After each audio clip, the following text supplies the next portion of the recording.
नमो नमः संस्कृत मित्राणि। आपको विदित ही है कि हम लोग भवादि प्रकरण की भू धातु की सिद्धि कर रहे हैं। संस्कृत में पूर्व विषय जो प्रतिपादन किया गया था उसी को आगे बढ़ाने की दिशा में चलते हैं हम लोग। हमने कल बताया था 10 लकार होते हैं। अब 10 लकार होते हैं, किससे? धातु से होते हैं लकार। तो अब लकार किस अर्थ में धातु से होते हैं ये भी बताया था। अब किस काल में, कौन से काल में एक साथ होते हैं या एक एक करके होते हैं ये भी बताया था। फिर लकार के स्थान पे जो प्रत्यय होते हैं तिप्तची इत्यादि उनको भी बताया था। हाँ, उसके बाद उसकी उन प्रत्ययों की जो संज्ञा होती है परस्मैपद पद, आत्मनेय पद इत्यादि वह भी बताया था। प्रथम मध्यम उत्तम पुरुष संज्ञाएं होती हैं किनकी प्रत्ययों की वो भी बताया था। उनके बाद उन जो प्रथम मध्यम उत्तम पुरुष संज्ञाएं होती हैं 3-3 प्रत्ययों की, उन्हीं की क्या होती है? एक वचन, द्विवचन और बहुवचन संज्ञा होती है। इस प्रकार से जब भू और लट का ला रहा, इस स्थिति में अब 3-3 संज्ञाएं एक वचन द्विवचन हो गई हैं। अब इनमें से कोई एक हमें लाना है। अभी तो सभी प्राप्त हैं, तो इसके लिए एक लाने के लिए हम आगे दिशा में बढ़ते हैं। कब? प्रथम पुरुष का परस्मैपद पद का आएगा, कब आत्मनेय पद का आएगा, किस स्थिति में आएगा, यह बताने के लिए आगे एक सूत्र आएगा। युष्मद् द्विपपदे समानाधिकरणे स्थानिन्यपि मध्यमः। ठीक, क्या कहता है? युष्मद् उपपदे समानाधिकरणे स्थानिन्यपि मध्यमः। वृत्ति देखेंगे तो लिखा है तिंग वाच्य कारक वाचनी युष्मदि प्रयुज्यमाने अप्रयुज्यमाने च मध्यमः। अब देखिए लकार के स्थान पे तिंग आते हैं, तो तिंग का बताया था आपको, पूर्व विदित ही होगा कि कर्ता में आते हैं और कर्म में आते हैं और भाव में आते हैं। तो यहाँ पर भू धातु से कर्ता अर्थ में आ रहे हैं, तो तिंग हुआ तिप्तझी, इसको तिंग प्रत्याहार के अंतर्गत 18 प्रत्यय आते हैं, तो तिंग क्या हो गया? तिप। और तदवाच्य, वाच्य कहते हैं अर्थ को, तो तदवाच्य क्या होता है? कर्ता। जब जिस अर्थ में आएगा वही ना तिंग का अर्थ होगा, तो तिंग का अर्थ क्या हो गया? कर्ता। अब कर्ता क्या होता है? कारक भी होता है, तो कर्ता कारक हो गया। ठीक है, तिंग वाच्य कारक क्या हुआ? कर्ता। और तदवाची, वह कर्ता का वाचक शब्द कौन हो गया? युष्मद्। युष्मद्, युष्मद् मीन्स होता है तुम, युष्मद् यानी तुम, तो तुम हो गया। तो वही कह रहा है तिंग वाच कारक वाचनी युष्मदि। युष्मद् शब्द का प्रयोग प्रयुज्यमाने, प्रयोग होने पर, या अप्रयुज्यमाने, या प्रयोग ना भी हो और हमारी विवक्षा हो किसी तुम का प्रयोग करने के लिए, तब भी क्या होते हैं? मध्यम पुरुष के प्रत्यय होते हैं। मध्यम पुरुष में कौन आता है? सिप, थस, थ, ये परस्मैपद पद में आते हैं। और आत्मनेय पद में आते हैं थास, आथाम, ध्वम। ठीक, जैसे प्रयुज्यमान या अप्रयुज्यमान क्या है? जैसे मान लीजिए हमने कहा तुम जाते हो, तो तुम यानी युष्मद् जो शब्द उसका यहाँ पर प्रयोग है। लेकिन कोई बालक हमारे सामने है, छोटा है, हम जान रहे हैं, तो हमने उसको कह दिया जाते हो, तो यहाँ पर भी क्या है? तुम छिपा हुआ है, लेकिन करता कौन है? तुम हमारा आशय है ना, विवक्षा है। अर्थात ऐसी जगह पर भी क्या होता है? मध्यम पुरुष का प्रयोग होता है। ठीक, ये समझे? तो मध्यम पुरुष के प्रत्यय कहाँ आते हैं? आपका युष्मद् शब्द के साथ। जब युष्मद् शब्द का प्रयोग होता है तब मध्यम पुरुष के प्रत्यय आते हैं। अब ठीक है, 3 तो इधर आ गए, अब 6 बचे। अभी भू से 6 आ रहे हैं, तो एक आएगा अस्मद्युत्तमः। यहाँ पर भी क्या है? तथा भूते अस्मद्युत्तमः। तथा भूते का मतलब है तिंग वाच्य कारक वाचनी अस्मदि प्रयुज्यमाने अप्रयुज्यमाने। तिंग वाच्य, तिंग बताया ही था, तिंग प्रत्यय हो गया, तो यहाँ पर तिंग प्रत्यय उसका अर्थ क्या हो जाएगा? कर्ता। वाच्य यानी अर्थ, वही क्या होता है? कारक। और उस कारक का वाची जो शब्द होगा, प्रयोग होगा, वही क्या होगा? मैं। मैं यानी अस्मद मीन्स होता है मैं, अस्मद यानी मैं। तो अस्मद का प्रयोग होने पर या अप्रयोग होने पर, दोनों जगह ऐसी विवक्षा होने पर भी क्या होते हैं? यानी उत्तम पुरुष के प्रत्यय होते हैं। उत्तम पुरुष के प्रत्यय परस्मैपद में क्या हुए? मिप, वस, मस, और आत्मेय पद में क्या हुआ? इट, वहिंग, महिंग। ठीक, तो ये प्रत्यय कब होते हैं? जब अस्मद शब्द का प्रयोग हो। ठीक, किस स्थिति में प्रयोग हो ये भी बता दिए। जैसे वाक्य है मैं जाता हूँ, ठीक है, तो यहाँ पर अस्मद शब्द का प्रयोग अर्थात उत्तम पुरुष के प्रत्यय हो गए। मैं सिर्फ ये कह दूँ जाता हूँ तो भी कौन जाता है? मैं ही जाता हूँ ना, विवक्षा किसकी है? मेरी है। अर्थात ऐसी स्थिति में अप्रयुज्यमान में भी मैं का प्रयोग न होने पर भी, विवक्षा होने पर भी क्या होता है? उत्तम पुरुष के प्रत्यय होते हैं, तो मिप वस मस होंगे। ठीक, अब यहाँ पर बता दिया मध्यम पुरुष के प्रत्यय युष्मत के प्रयोग में होते हैं और उत्तम पुरुष के प्रत्यय अस्मत् के प्रयोग में होते हैं। तो अब एक सूत्र आएगा से प्रथमः। प्रथम पुरुष जो संज्ञा किए थे, तो यानी जो इनसे जो बचे हुए हैं युष्मद और अस्मत् शब्द के बाद जो बचते हैं प्रत्यय, वे क्या होते हैं? प्रथम पुरुष में होते हैं। कहाँ होते हैं? प्रथम पुरुष में होते हैं। तो प्रथम पुरुष के प्रत्यय होंगे। अब भू से क्या आएगा? तिप आएगा। प्रथम पुरुष का प्रत्यय होगा तो क्या आ जाएगा? अब भू से तिप तस झी आएगा। कितने आएंगे? 3 आएंगे। प्रथम पुरुष में 3 है, 3 आएंगे। तो अब यहाँ पर इधर परस्मैपद पद में तिप तस झी आएगा और आत्मनेय पद में ता आताम झ आएगा।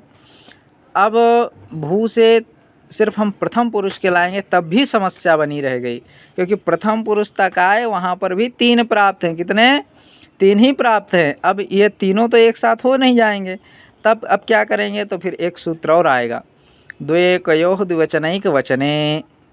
ये सूत्र कहता है द्वेकयोः द्विवचनैक वचने, कहता है द्वित्व की विवक्षा में द्विवचन का प्रत्यय आता है, एकत्व की विवक्षा में एक वचन का प्रत्यय आता है। और एक सूत्र और है बहुषु बहुवचन, वो कहता है बहुत्व की विवक्षा में बहुवचन का प्रत्यय आता है। जैसे वह जाता है, तो यहाँ पर एक व्यक्ति जाता है ना, तो द्वेकयोः द्विवचनैक वचन से एकत्व की विवक्षा में एक वचन का प्रत्यय आएगा।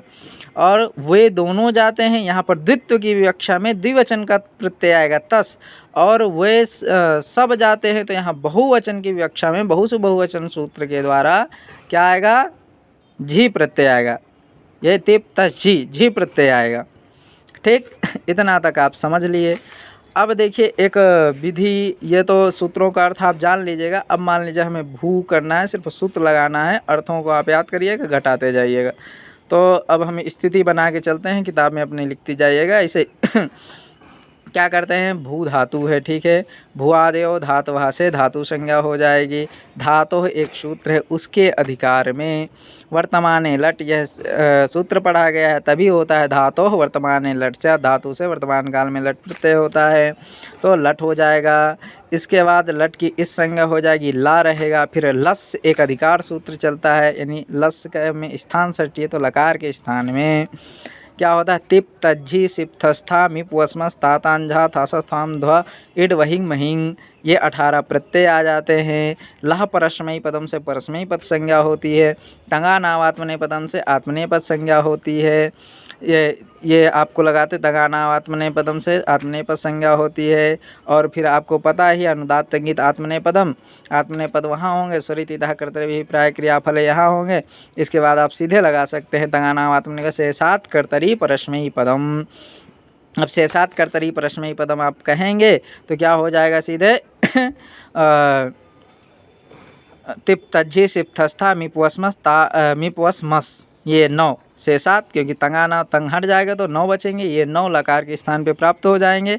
अब हमें यहाँ पर भी एक करना है। अगर युष्मद का प्रयोग करना है, मध्यम पुरुष का लाना है, तो युष्मद द्विपदे समानाधिकरण स्थानेन्यपि मध्यमा लगा करके ये सूत्र लगाएंगे। इसके बाद द्वेकयोः द्विवचनैक वचने सूत्र लगाएंगे और एकत्व की विवक्षा में एक ले आएंगे। ये आगे का विषय है, अभी बताएंगे। इसी तरह उत्तम पुरुष में भी लाएंगे, आगे जब सिद्ध करेंगे बताएं।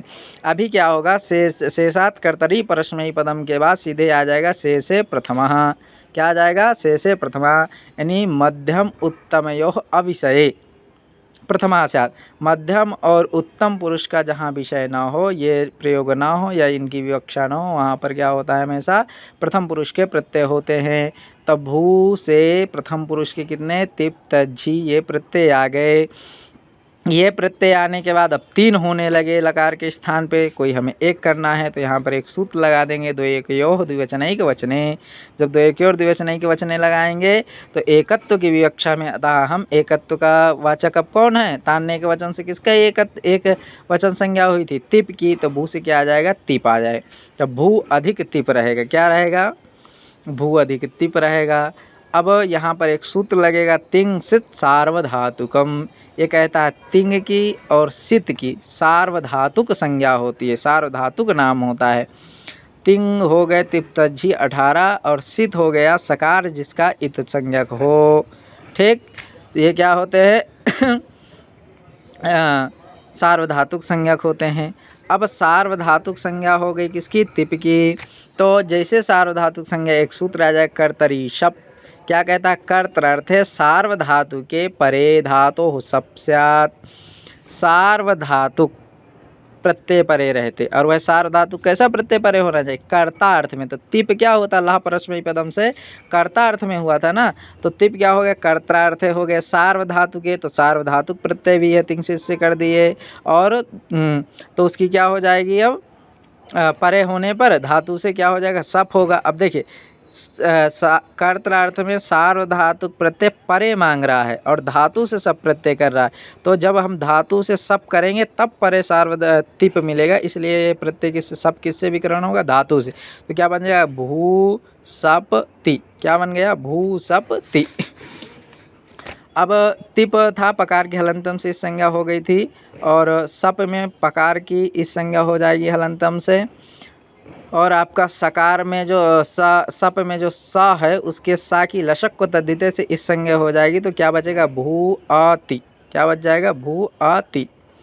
अब एक सूत्र, जब भू आति आएगा तो एक सूत्र आएगा, सार्वधातु कार धातु कयोः। क्या, सार्वधातु कार धातु कयोः। ये कहता है अनयोः परयोः। अनयोः परयोः माने सार्वधातुक और आर्धधातुक परयोः, प्रत्यय परयोः, इगंतंगस्य, इक अंत में हो ऐसे अंग की क्या होती है, उसको क्या होता है, गुण होता है।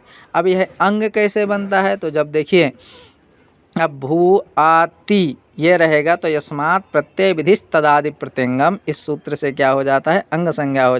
यस्मात् प्रत्यय विधि, जिससे प्रत्यय का विधान होता है, तदादि प्रत्यंगम, वह पूरा क्या होता है, प्रत्यय का अंग होता है। ठीक, तो यह अंग संज्ञा हो गई इसकी।